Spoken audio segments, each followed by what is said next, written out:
Hi, this is my PowerPoint. Measuring Objects in the Classroom by Ms. McDougall.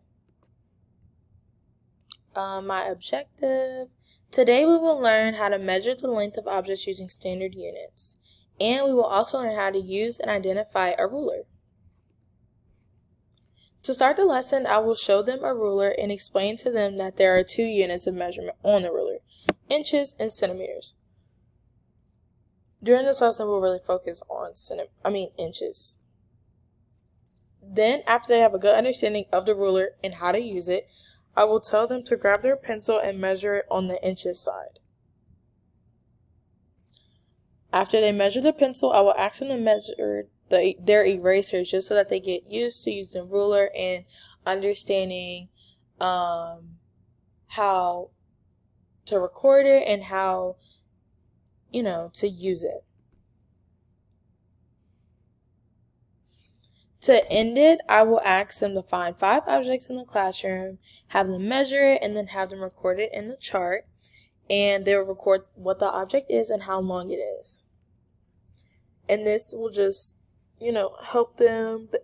By the time the lesson is over with, they will know how to measure stuff and how to record the stuff that they measured.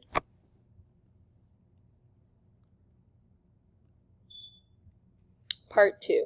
Use improv to present a variety of simple stories or situations. Use performance to communicate ideas and feelings. I chose theater as my art.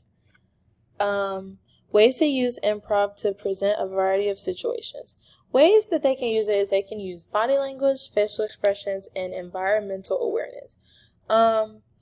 With using body language, I feel like that is a very important part of it because, your body language says a lot about how you feel about things and, what you're doing.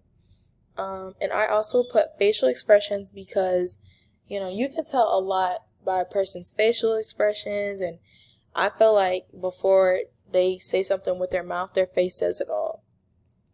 And I also put environmental awareness.